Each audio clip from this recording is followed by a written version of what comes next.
ಕತ್ತಲೆ ನಂತರ ಬರುವ ಬೆಳಕು ಬಹಳ ಆನಂದವನ್ನು ಕೊಟ್ಟ ಹಾಗೆ ಕಷ್ಟಗಳ ನಂತರ ಬರುವ ಸುಖವೂ ಕೂಡ ಎಷ್ಟೋ ಸಂತೋಷವನ್ನು ಕೊಡುತ್ತದೆ. ಬೆಂಕಿಯಲ್ಲಿ ಬೇಯದಿರುವ ಬಂಗಾರ ಶುದ್ಧಿಯಾಗುವುದಿಲ್ಲ. ಹಾಗೆ ಕಷ್ಟಗಳಿಗೆ ತಡೆದುಕೊಳ್ಳದಿರುವ ಮನುಷ್ಯ ವಿಜಯವನ್ನು ಸಾಧಿಸಲಾರ. ನಿಮಗೆ ಬೇಕಾದ ಎಲ್ಲ ಯಶಸ್ಸನ್ನು ಸಾಧಿಸಲು ನಿಮ್ಮ ಜೀವನ, ನಿಮ್ಮ ಸಮಯ ಮತ್ತು ನಿಮ್ಮ ಶಕ್ತಿಯನ್ನು ಬಳಸಿಕೊಳ್ಳಿ. ಜನರು ನಿಮ್ಮ ಬಗ್ಗೆ ಬಹಳಷ್ಟು ಸಂಗತಿಗಳನ್ನು ನಿರಾಕರಿಸುತ್ತಾರೆ. ನಿಮಗೆ ಯಾವುದು ಒಳ್ಳೆಯದು ಮತ್ತು ಯಾವುದು ಅಲ್ಲ ಎಂಬುದನ್ನು ನಿರ್ಧರಿಸುವ ಜವಾಬ್ದಾರಿ ನಿಮ್ಮ ಮೇಲಿದೆ. ಜೀವನವನ್ನು ಆಸ್ವಾದಿಸುವುದಕ್ಕೆ ಮುಖ್ಯವಾಗಿ ಬೇಕಾಗಿರುವುದು ಆ ನಿನ್ನ ಜೀವನವನ್ನು ಆನಂದವಾಗಿರುವ ಹಾಗೆ ರೂಪಿಸಿಕೊಳ್ಳುವುದು. ಯಾವುದಕ್ಕೆ ನೀನು ಭಯಪಟ್ಟು ಹೆಜ್ಜೆಯನ್ನು ಹಿಂದೆ ಇಡುತ್ತೀಯೋ ಆ ಭಯವೇ ಮತ್ತೆ ಮತ್ತೆ ನಿನ್ನನ್ನು ಹಿಂಬಾಲಿಸುತ್ತದೆ. ಒಂದು ಬಾರಿ ಎದುರು ನಿಂತು ನೋಡು, ಆ ಭಯವೇ ನಿನಗೆ ಭಯ ಬೀಳುತ್ತದೆ. ಜೀವನವು ಎಸೆಯುವ ಸವಾಲುಗಳನ್ನು ಎದುರಿಸಿ ನಿಲ್ಲುವವರಿಗೆ ವಿಜಯವು ಸ್ವಂತವಾಗುತ್ತದೆ.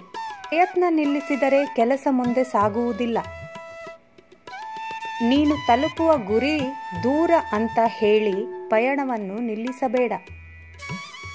ಹಾಗೆ ಮಾರ್ಗ ಕಷ್ಟ ಅಂತ ಮಧ್ಯದಲ್ಲೇ ಪ್ರಯತ್ನ ನಿಲ್ಲಿಸಬೇಡ.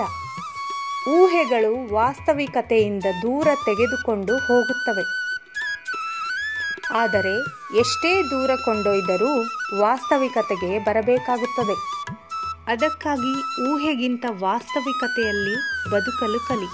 ಬದಲಾವಣೆ ಅನ್ನುವುದು ನಾವು ಅಂದುಕೊಂಡಷ್ಟು ಸುಲಭವೇನೂ ಅಲ್ಲ, ಹಾಗಂತ ಅಸಾಧ್ಯವೂ ಅಲ್ಲ. ಕೊನೆಯ ಪ್ರಯತ್ನ ಅಂದರೆ ಕೊನೆಯ ಬಾರಿ ಮಾಡೋ ಪ್ರಯತ್ನ ಅಲ್ಲ, ಬದಲಿಗೆ ಮೊದಲ ಬಾರಿ ಗೆಲ್ಲುವ ಪ್ರಯತ್ನ ಅಂತ. ನೀವು ಏನು ಮಾಡುತ್ತಿದ್ದೀರಿ ಮತ್ತು ಅದು ನಿಮ್ಮನ್ನು ಎಲ್ಲಿಗೆ ಕರೆದೊಯ್ಯುತ್ತದೆ ಎಂದು ನಿಮಗೆ ತಿಳಿದಿದ್ದರೆ ಜೀವನವು ಆಸಕ್ತಿದಾಯಕವಾಗಿರುತ್ತದೆ.